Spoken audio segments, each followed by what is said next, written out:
Got an amazing group for you today. Experts in experiential marketing. The human element of sport is its most powerful element, and we're going to learn a lot about that today. So I'm going to pass it along to Gary to introduce himself. We'll go down the line, and we'll start asking some questions. Thank you, Jack. Gary Spitelnik. If I've met some of you the last 24 hours, my nickname is Spit, since I'm this big, so you can surely call me Spit. First and foremost, definitely want to shout out Jackson and Devin and the entire Wisconsin Sports Business Conference folks that have put this together. Round of applause. Round of applause.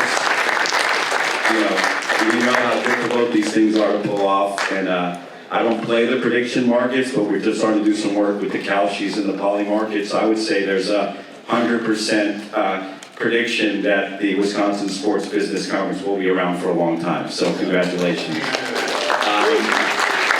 And I would just say, me personally, you have a long history. You can go to my LinkedIn, but for the last 30 years, experiential marketing has been my job, and it used to be parties, and then it became events, and then event marketing experiences, but bringing people together, communities, and creating experience, and I think the name of this panel is memories, not merchandise, and that's really what the world is all about. So thank you for having me. Thank you, Spit. My name is Matt Spalter. I run a company called East Coast Global. We help the world's largest celebrities, athletes, sports teams, and global entities scale their personal brands and overall business internationally. So just giving a quick shout out to my guy Lloyd Fisher over there at CAA, who is a good friend and we work with dearly. And that's me. Hard to follow these two. Hi, I'm Leslie. I currently work at Mars, and this is the first time I get to say that because Mars just bought my old company, Kellanova, which used to be Kellogg's. So, hi, I work at Mars. This is fun. I sell sugar for a living. Really fun.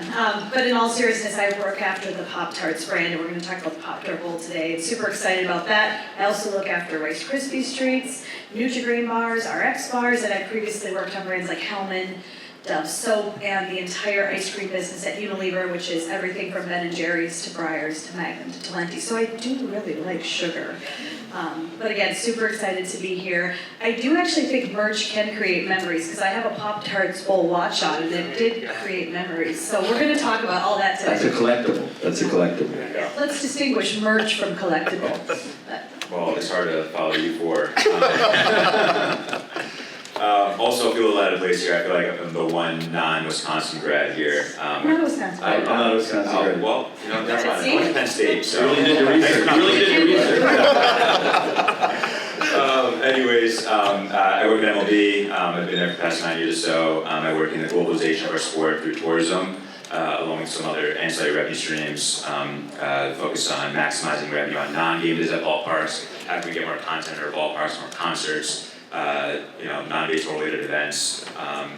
Also focus on procuring unique fan experiences around our dual events or international games, trying to find more ways to interact with our fans. Awesome, and thank you again for the support for Major League Baseball for the event today. Leslie, we're going to start with you.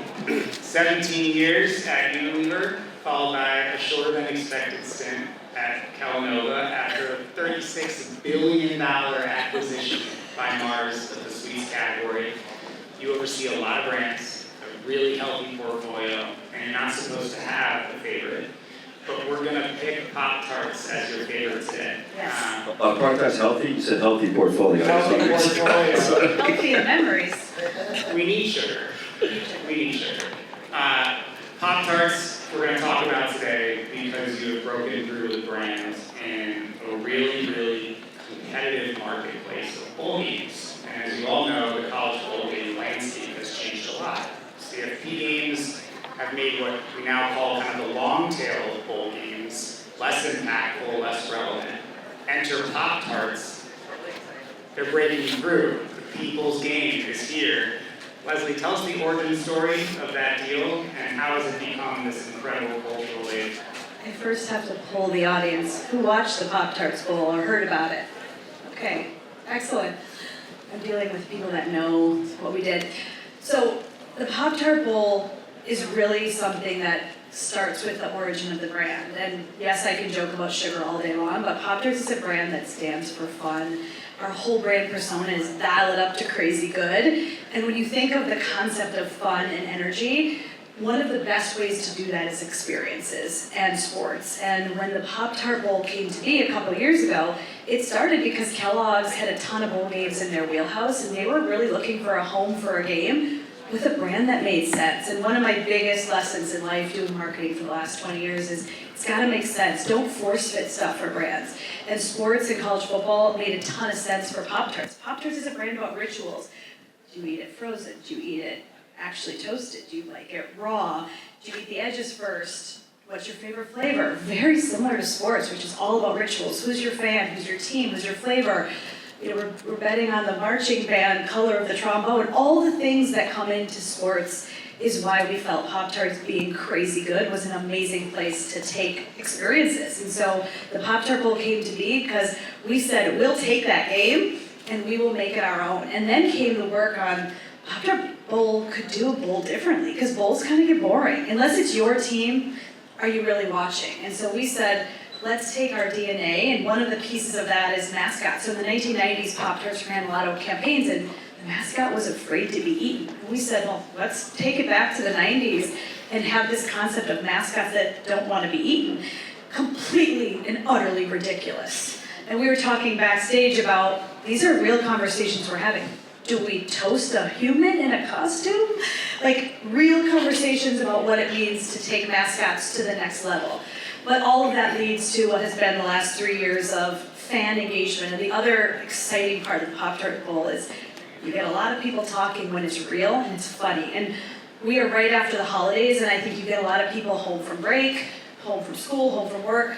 We're in scroll mode. We're on our couch, we're relaxing. We might not be eating Pop-Tarts because we still are hungry from the Christmas cookie situation or the holiday cookie situation, but we are interested in just seeing the internet buzz. And so we take advantage of all the people talking about what this bowl is and how crazy and ridiculous we are. So that's a little bit of the journey, and happy to talk more as we go through the day. Yeah, we're going to talk a lot about fun today because experiential marketing at its core is supposed to be fun and memorable and leave you feeling impacted by a brand, considering it moving forward. So it'll be a central theme. I worked on the State Farm business in my 20s, and we came up with a fictional character named Cliff Paul, an identical twin of Chris Paul, who at the time was one of the leading guards in the league. And it was as simple as just a ridiculous idea on a whiteboard, which turned into a $100 million plus investment to create $100 Notion. Yeah, between 5 years of MBA media buying, all the creative development and translation, it was a huge platform. But fun ideas can translate to great business outcomes. Talk to us about how the games actually move the business. Every brand, every business, as we were publicly traded as Kellanova, Kellogg, we're now private with Mars, but a big company, we always still want to make money. And when brand magic activation can actually translate to sales, that is true business gold. And one of the great things about Pop-Tarts Bowl is we've broken the internet, we've broken pop culture, where customers like Walmart or Amazon or Target are saying, can you make me like a special flavor just for my shoppers? Can you give me tickets to the game? So it becomes a negotiating tool, it becomes currency. And again, all brands dream of stuff like that, and I will tell you there's a whole side talk track here about what it takes to put something of this size on. This is, we're already actively working on the bowl game for December. Details, rigor, investment, time, people, all of the above. But when you have that customer say to you, I really want that custom flavor, all of a sudden you just generated $5 more million of sales. And another customer calls, and we've actually put in the bank over $25 million of incremental, meaning extra volume that we probably wouldn't have sold if we didn't have the bowl game IP. So that really becomes what the CEO gets pumped about when he's like, oh cool, yeah, I love your game, that seems fun. Can I get there? Also, how much did it drive sales? And I will make one very important point. Experiential marketing is never meant to turn a sale in the moment. It's often brand building, it's brand love, it's affinity, it's leaving that heart spot in the consumer's heart. So do I expect you to go buy Pop-Tarts the day after you watch the bowl game? Probably not. But when I can turn it into bigger revenue generators, that really is the sweet spot. That's awesome. Leslie, you got a lot of folks in the crowd here thinking about their career path. And your post after last year's game, you're giving sincere thanks to so many that were around you to make what is a basic sponsorship arrangement into this really incredible cultural moment. Help the team here understand who worked on your behalf to activate against the idea. Marketing takes a lot of people, a lot of money, but really truly the people. And we are lucky that we have partners that believe in the passion for our brand and what is this game culture. And again, a lot of sports fans, but also we have a PR agency, we have a media agency, we have a mascot company. His name's Barry, and he used to be Barry the Bull, or Benny the Bull. I'm not a Chicago person. Whoever's a Bulls fan here, whoever the Bulls mascot is, he was the original version of that, Benny.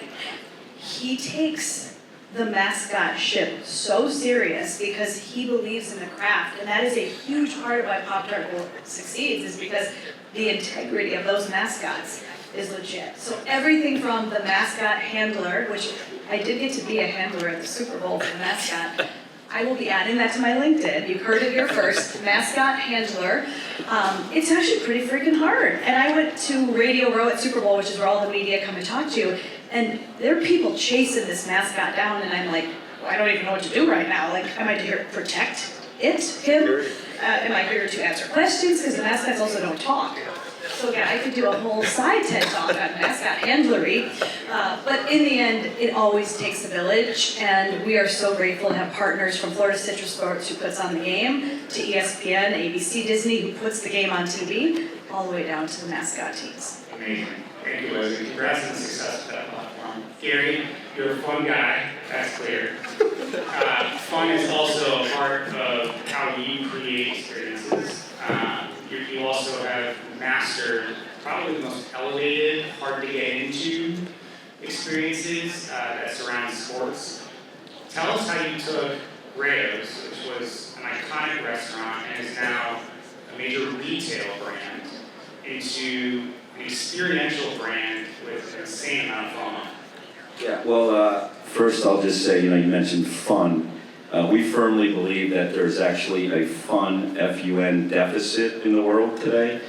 People have forgotten how to have good old-fashioned fun. I think technology and devices, and my good friend Rob Master, who was with us last night, he's here today, he has a saying where everyone should spend more time looking up and less time looking down, because you want to see the world. But I think fun and what we've done, we had a 25-year run with two incredible private aviation brands.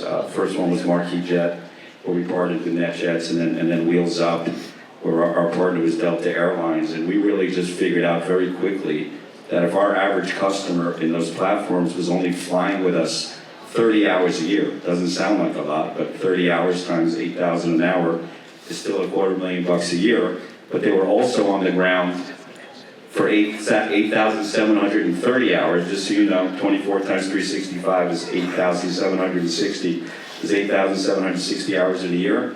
So as a brand, and obviously what we did, and any brand really should have this goal, is how does your brand and how does your company stay top of mind with your customer, even when they're not using your product? And we figured out that very quickly in the private aviation world, so we created our program in the Wheels Up days. We called it our Wheels Down program. And pre-COVID, we were doing 110 to 120 experiences and events a year. And it could have been something as simple as a 10-person wine tasting at an incredible vineyard in Napa, all the way up to a kids throw around with the great Russell Wilson, who went to DW, all the way up to our 3,000-person Wheels Up Super Saturday tailgate that we used to throw at the Super Bowl. And with that, again, we were dealing with the highest level of folks who, it's got to be something super cool and super compelling for them to get off their couch and come do something, and we mastered it. And the Rayo's concept is really kind of, again, one of these quirky ideas where you never think it could be. But Rayo's, if you don't know, is a 130-year-old New York institution, really worldwide institution. It's in East Harlem, New York. It's a restaurant. 1896, the restaurant was founded. But the unique and the magic about Rayo's New York City is there's 10 tables, 58 seats, and there has not been a reservation or a seat available at Rayo's New York since 1977. So it is the impossible reservation. They have turned down presidents. They have turned down the David Beckhams and the Messis of the world. There's no table. It's a table system. So If Jack has the second Tuesday of every month, that's his table. So the only way you get to go to Rayo's is if you go with someone who has a table, or you have a table. So there's a Someone mystique. dies, sorry, I was going there in my head. It's interesting. It depends who it is that dies. So sometimes, most of the time, it will get passed down to the family member. But The Packer season tickets, got it. there you go. But we had this quirky idea when we were still Wheels Up to do a Rayo's pop-up, just try it, kind of take Rayo's on the road. And in 2018, we did our first Rayo's pop-up in our backyard in Augusta, Georgia, around the Masters, and we popped it up for one night. And with our incredible production partners, we recreated the restaurant from New York in our backyard. And since that time, it has taken on a life of its own. We're just coming off San Francisco Super Bowl, where we did 5 magical nights of our Rayo's pop-up. And just to give you an example, the first night, which was Tuesday of Super Bowl week, that night is hosted by the Crucial Catch and American Cancer Society, which is the NFL's initiative with Cancer Society, and that night is hosted by Commissioner Roger Goodell. So Commissioner Goodell can have his opening dinner at any restaurant in a Super Bowl city. He has chosen the last 3 years to have his opening dinner with us. So that was the start of the week. And then the Montana family and so on and so forth. So just an experiential and the memories like I talked about, it speaks volumes to where we are in the world. And authenticity, which is a word that's thrown around a lot. You've probably already heard it today. You'll hear it 20 times. We should probably do a shot of tequila every time someone says the word authenticity. But organic, lifestyle, curate, all the catchwords. But okay, let's do a shot. But again, when you talk about a 130-year-old institution in New York, where there is no reservation and authenticity, that's the perfect example of it. So It's amazing. I mean, for the wealthiest people, you're creating an experience that money can't buy. and in sales and marketing, we've done that as a lot of folks in the room, the Luckies of the world and so on, where we sell and we say yes to everything. Rayo's built their business saying no to people, and the more you say no to people, the more people want it. So it's very unique and very different. We'll be in Augusta, if anyone's in Augusta for the Masters. We do our pop-up there and some other stuff. But it's a cool activation. The Rayo's Country Club experiential environment in Augusta has turned into one of the most sought-after environments near the Masters, right? Everyone there is already feeling like they've won the lottery, and there's another layer. Yeah, and people might say it might be easier to get a green jacket than it is to get a reservation at Rayo's. Exactly right. How old are you, Dave, on that list? All right, you've dropped some big names there in terms of power of celebrities and athletes in your environments. Matt, you're providing service to agents and agencies to help their athletes, to help entertainers grow their profiles. You work with Paris Hilton, you work with WSBC2, you work with some incredibly powerful names on the internet. Give us an example of how you translated that internet influence to real life experience. Yeah, so just a bit of background. A lot of celebrities, athletes, major global organizations, they definitely spend the far majority of their time prioritizing how do I expand domestically and reach my audiences domestically. But there's a whole world out there, right? So we need to start thinking international. And that's where my business comes into play. We help those individuals and organizations expand internationally through local channels. So let's use China for an example. China does not have access to Google, Instagram, YouTube, TikTok, etc. They have their own platforms over there. Weibo, WeChat, Douyin, Shouhongshu, Hubu, Migu, all of these platforms also have billions of users globally. So if you're a global talent or you're a global organization, it's going to benefit you by getting on these platforms because you're reaching so many more people than you were beforehand. And as we know in this digital age, more eyeballs means more business, more revenue, global takeover, right? So, Jack, your question of how do these online activations lead to experiential marketing wins, I can speak to iShowSpeed. iShowSpeed's whole thing is that he travels internationally, right? So he wanted to launch his presence in China to promote a potential China trip. And he went to China.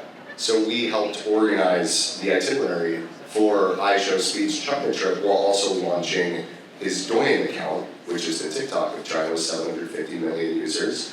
And to promote his entrance there, we localized the content in Mandarin so it's reaching his audience internationally in a very authentic way. I think Sean can do it as well. So outside of that, I can also speak to Jalen Brunson, for example.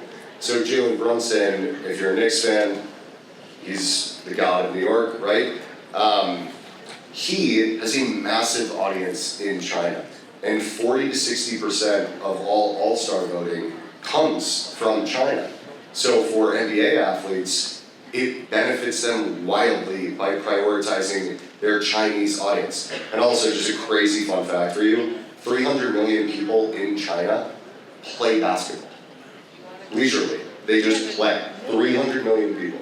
So, for Jalen, he wants to do things in a unique way to reach his Chinese audience. And in order to do so, we had him collaborate with the most famous Chinese celebrities and influencers in the world so that he's connecting with his Chinese audience in a way that resonates uniquely to them, not just in the States. So those are two among many examples that I can speak to. That's great. Yeah. And are you seeing a measured response on the internet after one of these in real life moments? Are there net new fans created? Is there? Oh, absolutely. So for example, Jalen Brunson's following across Western platforms, so Instagram, Twitter, hovers around 1 million individuals. On his Chinese platforms, we took him from 0 to around 1 million followers. So it rivals his overall online influence in the West. So absolutely, you're driving more fans, you're driving more eyeballs, you're driving more engagement, and with that, you also get a commercialization component. So then they become really in demand from local brands in those markets who want to do sponsored content with them, or larger partnerships that involve online and offline activations, including experiential marketing. Yeah, it's a great example of how Experiential operates within a flywheel with multiple touch points and creates that really powerful ripple effect. We talked a little about the globalization of sport and the opportunity to activate around the world. Justin reports into ticketing in the baseball organization, and a lot of what he's trying to do is drive revenue to cities around the world that are rooted in sports events, beds and heads at hotels, restaurant consumption. These are the types of community things that are really imperative when you make a decision about hosting a sporting event. And all the stuff that we're talking about has to have 2 years of runway before it to make sure that the event can work, right? Work for the fan, work for the brands that are supporting it. Justin, you had an amazing success story last year when you decided to make opening day not happen in the 50 US states, but happen in Tokyo, where the Dodgers and Cubs led to unbelievable results in terms of fan attendance. Tell us a little bit about that experience. Yeah, I appreciate that. Our opening day in Tokyo last year was really the pinnacle of globalization for our sport in our most mature market. From a ticketing standpoint, the get-in price was just as much as Super Bowl tickets. I think Fanatics even said that we might have sold more merchandise at Tokyo Series than they did the Super Bowl also. We had 400,000 plus people at our Fan Fest at Skytree, which is this giant observatory deck that was built up overlooking Tokyo. Our events team did a really unbelievable job putting that together, and yeah, so it was a year or 2 years of planning to make that work. From my standpoint, in the globalization of our sport through tourism, as Jack mentioned, we're trying to figure out how to get more fans to our ballparks, traveling fans, and just travelers in general who are not fans just yet. There's no better way to build fan avidity than actually getting these fans to experience baseball firsthand. All of our business verticals try to find a way to host events, clients, and double down on our growth out there. We partnered with Brand USA, who is the destination marketing organization for the U.S. Their job is to sell the United States globally, which aligns perfect with our initiative as well. And we hosted a bunch of events out there, hosting many different clients, such as tour operators, travel agents, the top ones in all of Asia, airlines, trying to get more direct routes through Delta and JAL, ANA, out to San Diego as they're building up their airport more. how can we bring more traffic to our respective cities, destinations, and ballparks all at the same time, so we try to think of them more as attractions. So as we host these events, there was a sales play, a marketing play. There was also a lobbying play as well. We hosted a lot of political dignitaries. The acting U.S. ambassador at the time came out, and he actually invited us to his residence, where we had additional meetings with political dignitaries there to see how we can really use baseball to, bridge our countries together through travel. People don't realize that post-pandemic, Asia has still not fully recovered. Inbound traffic from Japan, Korea, etc. Meanwhile, for baseball, Japanese travelers to our ballparks are up 300%. So it really is a good opportunity to use baseball as a mechanism to merge our two nations together, and that was the focus of the event. That's awesome. So Tokyo is a huge success story. You've got a World Baseball Classic coming up. What are you most looking forward to? Actually heading out there tomorrow morning, which I'm really excited about. Unfortunately, no direct flights out of Madison. I have to borrow one of Gary's days. But yeah, we're just double downing on what we've been building out there. You look at the player rosters of all of our teams right now. I mean, you can see how many Japanese players we have, and not only just Japanese players, but like MVPs and real all-stars. That are amongst all of our teams, and I think the World Baseball Classic is a great way to showcase a lot of the upcoming Japanese talent that hasn't officially made it to the major leagues yet too. That was certainly the case for the last World Baseball Classic. Now you're seeing Murakami at the White Sox and some others who have made a name for themselves then. So it's a really exciting display of our sport and really prove that baseball is a global sport. Absolutely, and anytime a league or a team can extend their geographical reach, it's a positive thing on the revenue side of the business, because they're able to approach global brands like Mars that have very different geographic KPIs, but are certainly more attainable, and they're working with one organization to address a lot of that. So that's awesome. I'm rooting for you guys to continue to scale in that way. Leslie, what's on the horizon for you this year? Thanks for asking. Always coming up with new flavors of Pop-Tarts. Happy to take any ideas that the audience has. So we always try to make the Pop-Tarts Bowl relevant to our business and our brand and the evolution of sports and football. And last year, the People's National Championship, which was our theme, came from the fans. We listened and actually pulled about 10,000 different levels of engagement from TikTok and Instagram to even people writing into our customer care line. And that's what we made, really, Team Swirls. And then cut a Team Sprinkles, and it became this competition. We're working on a version of that for this year. What's the next amped up, ramped up version of the People's National Championship? We also just launched Pop-Tarts Protein. It was the mascot that escaped the bowl game, and he's on a journey right now. He might end up maybe at the NFL draft, just saying, you didn't hear that here. But we're taking even innovation, we're launching tons of products. How do we make them into our next mascot? So new flavors, new mascot, new football journeys, as football is always college and NFL kind of merging. So look for Pop-Tarts USA's handle to give you lots of updates. Now that you know me personally, you can say, I heard it here first. It's great. The protein mascots escape. If you didn't watch the game, if you haven't watched the game, there is a football game, but the most exciting part of it is actually the sacrifice at the end. It's actually Snackrifice. Snackrifice? I'm so sorry. And I will say that when we were joking again about a lot of these decisions and discussions, sometimes leaders aren't excited to hear that you want to sacrifice a mascot at a professional event on national television. And we had to build this protein mascot, and we had a lot of discussions. How many abs should he have? An 8-pack, a 6-pack?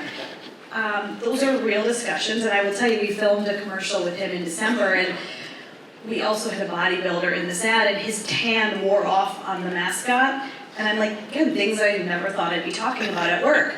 So there is a lot of fun to this, but this year, more to come as we think about whatever things we can make into mascots. I'd love to be a fly on the wall listening to the P&L review, the cost-benefit analysis of the giant toaster fabrication. The toaster is actually quite expensive. A real-time chat today was, if we have to take the toaster out, because we take it out in December for the bowl game, if we have to take it out before the bowl game, how much is it to actually take it out more than one time a year?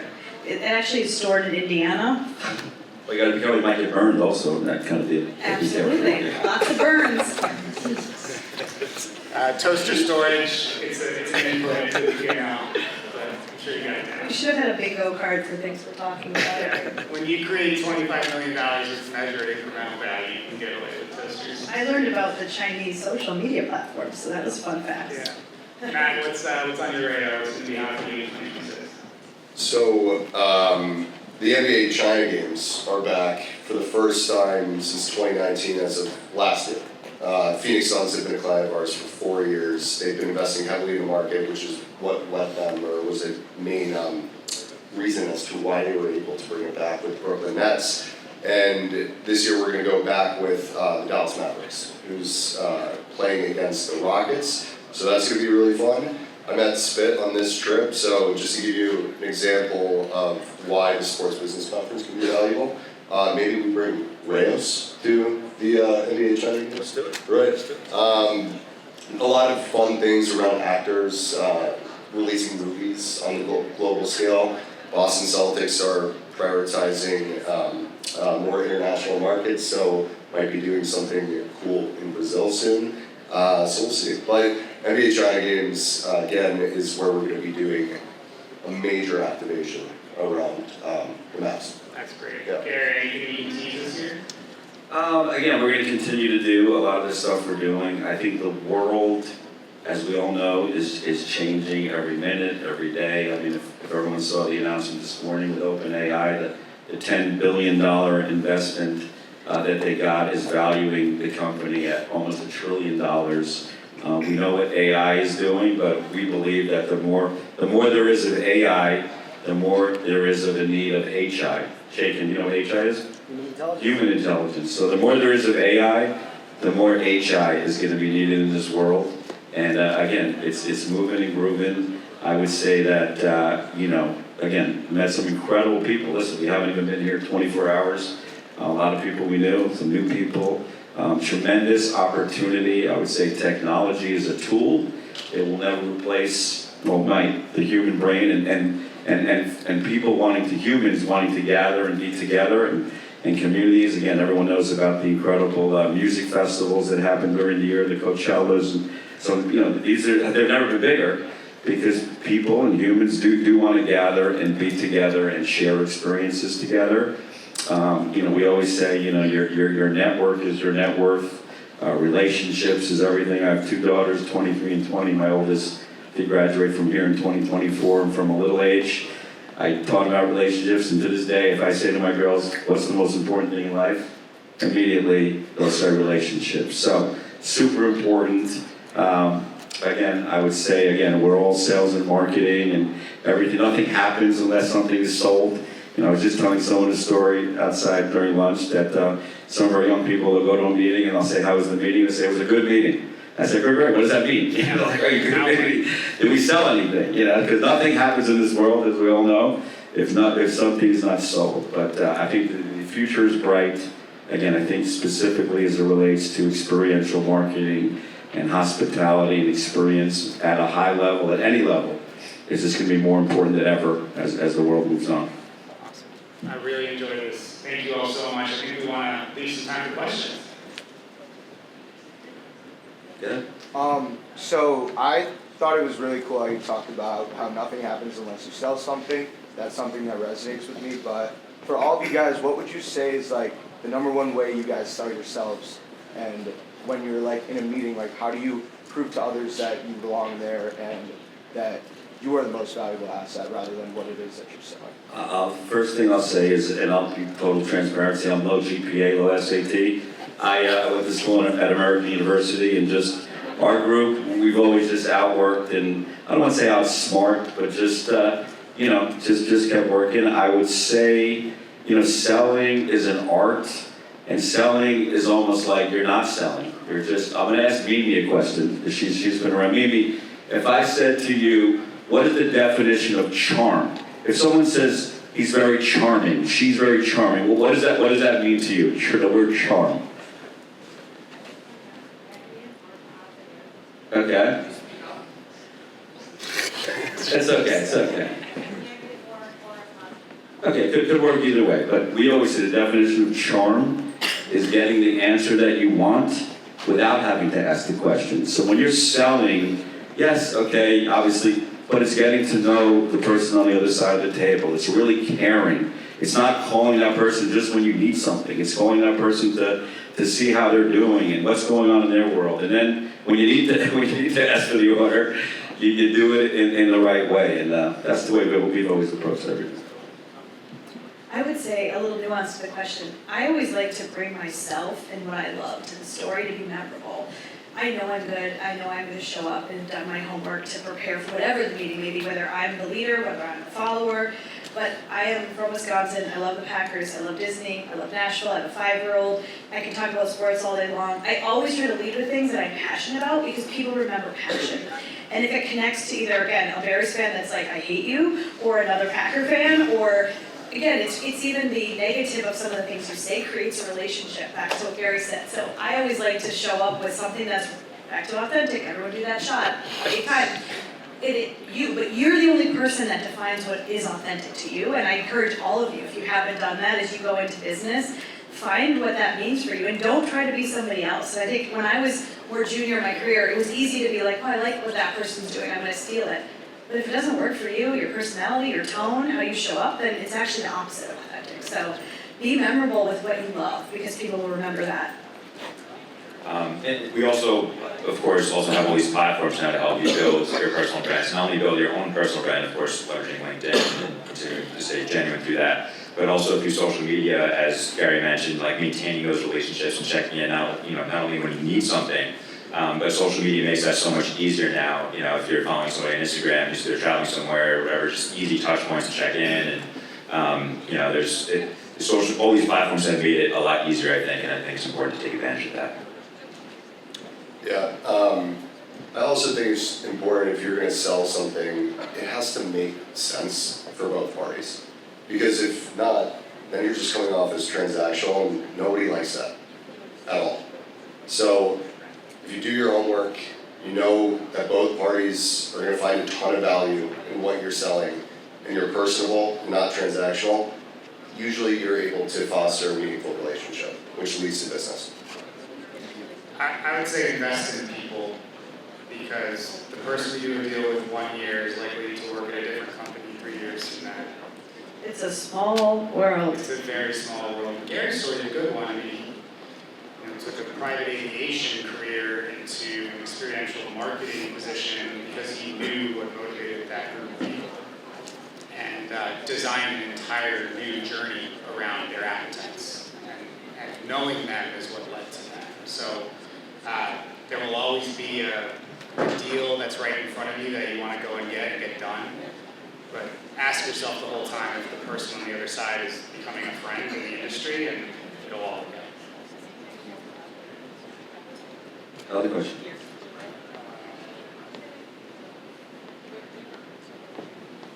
That's it? Correct. Maybe one more.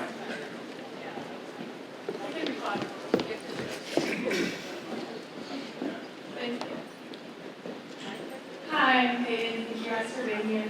In our last panel, we talked about the integration of tech and sports, and obviously we talked a little about AI right now, but how do you guys in experiential marketing utilize AI to personalize those fan experiences and create that more impactful fan experience?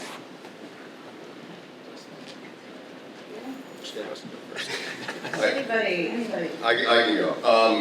So when it comes to creating experiences that really resonate authentically, sorry for saying that again.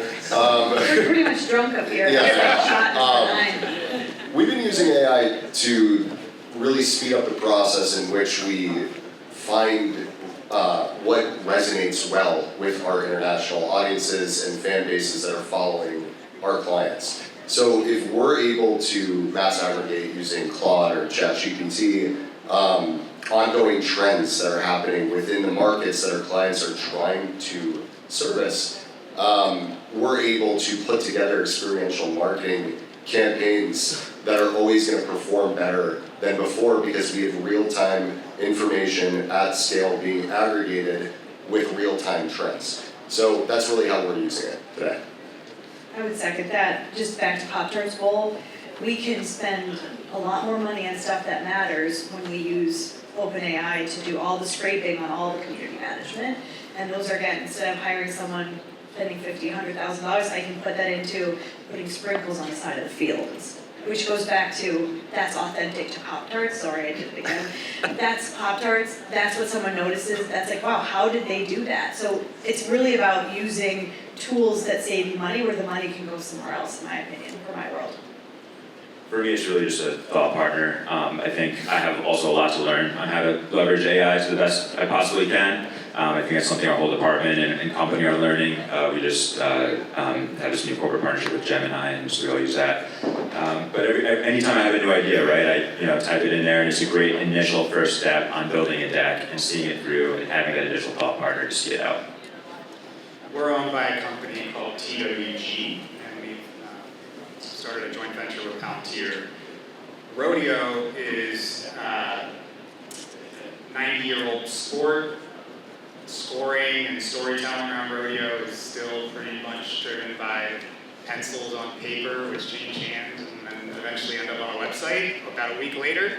It's not the most modern way to distribute or storytell, and so we're injecting artificial intelligence into the sport so that people that attend their first rodeo, it's more approachable, it's more understandable. The speed and the incredible feat for a barrel racer, for example, or a bull rider is better understood with that technology applied to graphics and the broadcasts or storytelling online. So it's a tool for my sales team in terms of speeding up our attainment process, but it's also been quite a level up for us in terms of the event attendees' perspective and the experiential lens on rodeo attendance. I do love the rodeo. It's a good time.